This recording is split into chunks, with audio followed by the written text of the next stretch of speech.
Mr. Kaiser, welcome to our program. Thank you very much for the invitation. Chile has implemented huge, big pension system reforms almost 40 years ago. Yes. What would you say? Was it successful? It was, in fact, a privatization of whole system. So Chile was the first country in the world to move from the pay-as-you-go system that we have in Europe everywhere to a private capitalization account system, which means that the workers are not paying for someone else a retirement, but they are saving money for their own retirement in accounts that are being managed by financial institutions or pension funds, basically. And it has been very successful in the sense that the fiscal side of the problem, that we had a huge debt and the government could not pay for the pensions anymore, that has gone away. So Chile has a sustainable pension system now, and you have more people contributing to the system than you had in the older system, and they are getting more pension than they used to get in the older system.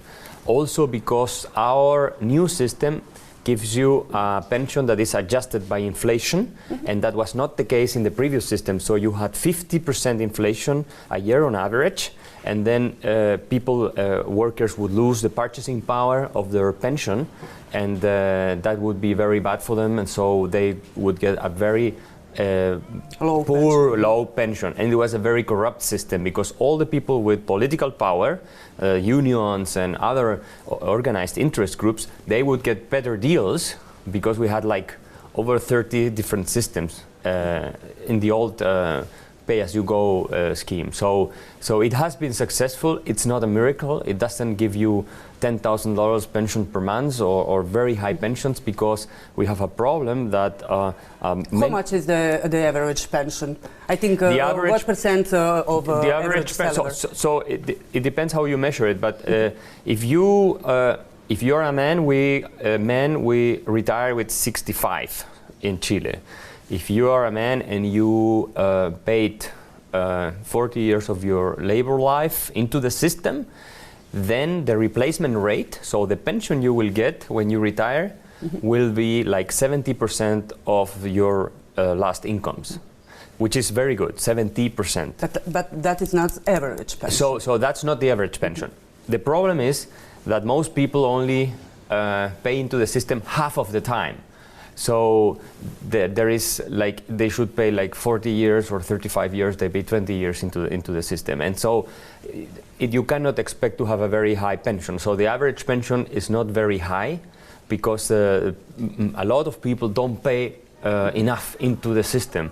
But you have to keep in mind that in the Chilean case, the profit for the workers has been very high, on average 8% a year plus inflation. So it has been very good in real terms for the workers, and when you retire, 70% of the money that has been saved or that you find in your account has been produced as a return on investment by the private pension companies. 70% of what you get is the return on investment that these companies did. It's not what you put into the system. So it has been, in that sense, very successful. But we have to address the issue of people not paying enough, and then we are living longer. And we are retiring at the same age that we used to retire 30 years ago. And that's also a big problem. Yes, I just wanted to ask, you have a big demonstrations against the system.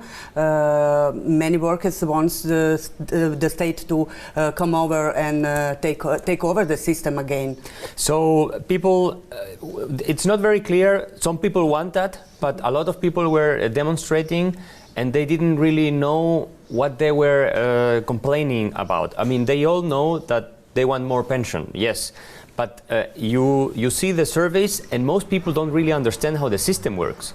So you have 2/3 of the people who don't know in Chile that the money they are paying every month, you pay 10% of your salary every month, it's their money. It's an account that is being invested by a private company, but the money belongs to you as a worker. And most people think the money does not belong to them. It belongs to the company or it belongs to the government. So it's a very strange situation, and there is a lot of uneasiness and unhappiness because people don't understand, and the private companies should have done a better job explaining this to the people. I think in Croatia you have a similar problem. And you have to have responsible politicians who tell the people the truth. And the truth is that you have to retire in an older age because we are living longer and longer, and you have to pay into the system if you want to get a pension, a decent pension.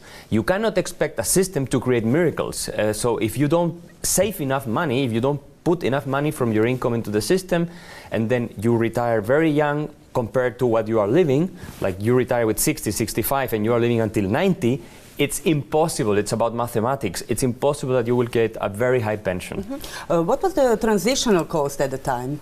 You do have a transitional cost? Yes, so we had a transitional cost, but when the reform was made in the 80s, so people that were coming into the labor market, they had to go to the new system, but the people that were already there, they had a choice. They could choose.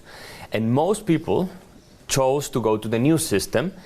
And there was an obligation by the government to reimburse the people the money that they had already paid into the system. So there was a transition cost, but we managed to do that, and it has been, in that sense, also successful. So the problem we really have in Chile is that the pensions are not very high. But this is not the fault of the system itself. It's these problems that I am explaining, because, and that's where the demagogues and the populists come in, and they say this: if you change the system, you will have wonderful pensions. It's not true, because where are you going to get the money? You would have to get a lot of debt.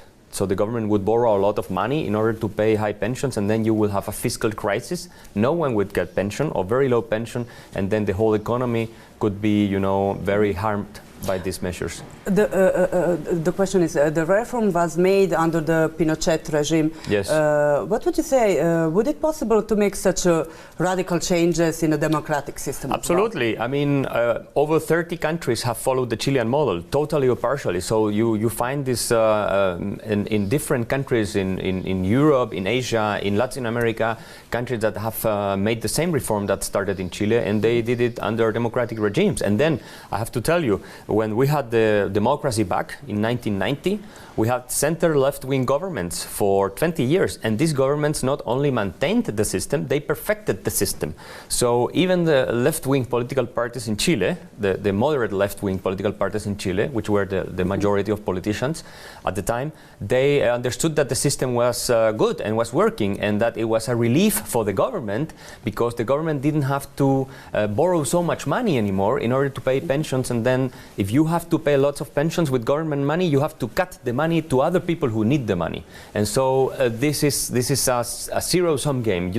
You have to stop giving the money to the children, for instance, in order to pay it for the elderly. So this system that we have now, it's much more sustainable, it's much more just, and it has to be improved, but it's the only viable alternative for a good pension in the future. Are private pension funds in Chile limited in a way when they invest?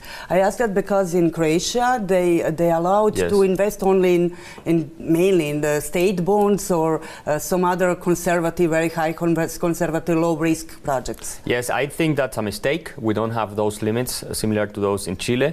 We have a lot of investment abroad in other countries. We don't have an obligation to buy government bonds, which I think is a mistake, because you are transferring the money of the workers and people who are saving for retirement to the politicians, so the politicians can spend the money.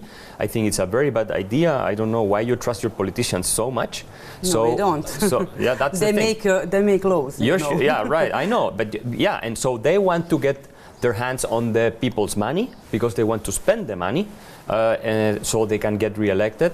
But what I would do is a referendum in this country, so that people don't give the money to the government anymore, and they open up the possibilities of investment, and they get very high returns. Like we have in Chile achieved very high returns because we can invest in the US, we can invest in China, we can invest in different parts of the world, not only in Chile, and not government bonds, which is money that the government is spending now. Sorry, but do they invest in some strategic countries' industries? Well, so the investment strategy is also regulated in Chile, but the regulations are more open, not strict like here. And they have experts and people, that following these regulations, they decide which parts of the world are better to invest and which instruments and which type of investments are more suited to the different pensioners. Because it depends on the age you have, how old you are, the risk that you are allowed to take. So you have 5 types of funds basically that you can choose, but up to a certain age, then you cannot go to very high risk assets. How did your private pensions manage a big recession that started in 2008? So it was at first it was hit because of course the whole world was in a crisis, and there is no one who was completely safe from that, not the private, not the public sector, no one. But it recovered very rapidly because they have diversified risk. They have investments in different parts of the world, also in Chile, of course. And after a while, the losses were recovered. So in the end, it was not really damage to the workers or the people who are retaring. Yes. Yeah. We have a great deal of discussion about pension system in Croatia right now. Yes. We have a referendum initiative who is against the prolongations of working life up to 67. Yes. Each year we have to pay almost a half of amount of all pensions from the state budget. So, do you think that that this Chilean method can work for us? Yes, absolutely. I mean, if you to some extent follow. But we have a large amount of people who are in this pay-as-to-go system right now.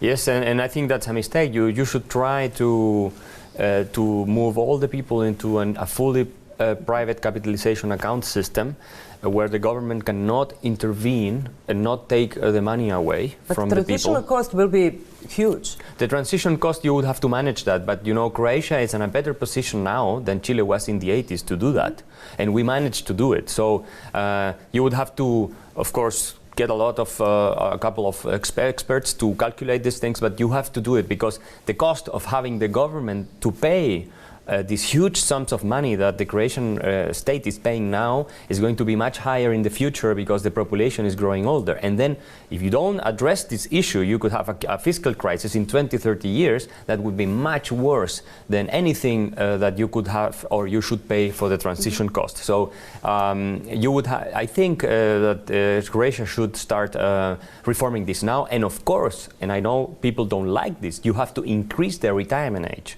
for women and for men, because we are living longer. There is no magic. The money doesn't fall from the sky. So you have to save more. We are living longer. For pension funds, budget or private, there is a lot of challenges. You mentioned some of them, longer life expectancy, lack of workers. In Croatia, we have a big problem with that. Aging of the population. What is the future? Do you think that in the future there will be any kind of retirement? So I think in many countries the payroll tax that you pay for the old system is going to be a tax, and you are not going to get a lot when you retire. So I think many people in Europe are realizing, in Germany, in France, in different countries, are realizing they're not going to get a good pension. They're paying more and more into the system. They're going to get less and less. Because of simple mathematics, the productivity is not really increasing so much. The labor work force is decreasing, and people are living longer. And so this is basic economics, and people are trying to save some of their money apart from the traditional system, so they have something when they are older, and others are leaving the countries. Very productive people are leaving the countries, are going to other places where you have different types of systems, like Switzerland, or moving to other countries where you don't have this huge burden. So I think this is a gloomy future. I don't think that if you don't address these issues, you will have a huge problem, not only in Croatia, in the whole of Europe. And that's why I think the European Union is realizing that they have to do a transition to other forms of saving, because this is not going to work in the medium term or in the long run. They have also accumulated a lot of debt. All these countries, even Germany, they have 70–75% of GDP debt, France even more than that, and this is not sustainable in the long run. Mr. Kaiser, thank you for being our guest. Thank you very much.